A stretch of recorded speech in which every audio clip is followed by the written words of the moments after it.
மீனவர்களின் ரயில் மறியல் போராட்ட அறிவிப்பை தொடர்ந்து தங்கச்சிமடம் ரயில்வே கேட் பகுதியில் ஏராளமான போலீசார் குவிக்கப்பட்டு வஜ்ரா வாகனம் தயாராக நிறுத்தப்பட்டுள்ளது. கூடுதல் விவரங்களோடு இணைகிறார் நமது செய்தியாளர் சோனைமுத்தன். வணக்கம் சோனைமுத்தன். தற்போது எவ்வளவு போலீசார் அங்கு பாதுகாப்பு பணியில் ஈடுபடுத்தப்பட்டிருக்கிறார்கள்? அங்கு இருக்கக்கூடிய கள நிலவரங்கள்.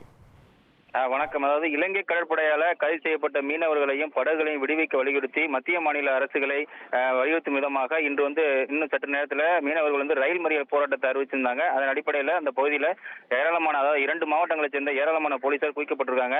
அதாவது ராமநாதபுரம் மாவட்டம் ராமேஸ்வரம் கடற்பகுதியிலிருந்து மீன்பிடி தடைக்காலம் முடிந்து சென்ற மீனவர்கள் பாம்பன் ராமேஸ்வரம் தங்கச்சிமடம் பகுதியில் சேர்ந்த 50க்கும் மேற்பட்ட மீனவர்களை எல்லை தாண்டி மீன்பிடித்ததாக கூறி இலங்கை கடற்படை கைது செய்யப்பட்டு அந்நாட்டு சிறையில் வச்சிருக்காங்க. மேலும் 7க்கும் மேற்பட்ட படகுகளையும் பறிமுதல் செய்யப்பட்டுள்ள சம்பவம் ராமேஸ்வரம் பகுதியில் பரபரப்பை ஏற்படுத்தியிருந்தது.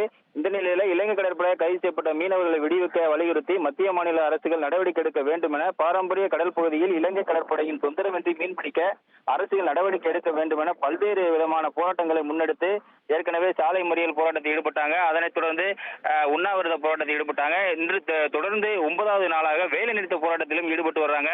இந்த நிலையில மீண்டும் இன்று மாலை சரியாக 4 மணி அளவில் புதிதாக துவக்கி வைக்கப்பட்ட அந்த ராமேஸ்வரம் தாம்பரம் எக்ஸ்பிரஸ் ரயிலை மறிப்பதற்காக ஏற்கனவே அறிவிப்பு வெளியிட்டிருந்தாங்க. 2 முறை அரசு சார்பில் பேச்சுவார்த்தை நடத்தினாங்க. அந்த பேச்சுவார்த்தை தோல்வியடைந்த தொடர்ந்து இன்று இன்னும் சற்று நேரத்தில் இந்த மீனவர்கள் சுமார் 1000க்கும் மேற்பட்டோர் வர இருப்பதாக தகவலானது வெளியாகிறது. அவர்களுக்கு ஆதரவு தெரிவிக்கும் வகையில் விவசாயிகள் சங்கமும் அவருடன் இணைந்திருக்கிறாங்க. அசம்பாவிதங்களை தடுக்கும் விதமாக ராமநாதபுரம் சிவகங்கை மாவட்டங்களைச் சேர்ந்த சுமார் 500க்கும் மேற்பட்ட போலீசார் அந்த பகுதியில் குவிக்கப்பட்டு பாதுகாப்பு பணியில் ஈடுபட்டு வராங்க. அது மட்டுமின்றி ரயில்வே துறையின் சார்பில் 100க்கும் மேற்பட்ட போலீசாரும் பாதுகாப்பு பணியில் ஈடுபட்டு வராங்க. மேலும் வஜ்ரா வாகனம் உள்ளிட்ட வாகனங்களையும் பாதுகாப்பு பணியில் ஈடுபடுத்தி விட்டு வராங்க. தண்டவாள பகுதி முழுவதுமே போலீசாரின் கட்டுப்பாட்டுக்குள்ள இருக்கு. இன்னும் சற்று நேரத்தில் இந்த போராட்டமானது துவங்க இருக்கிறது.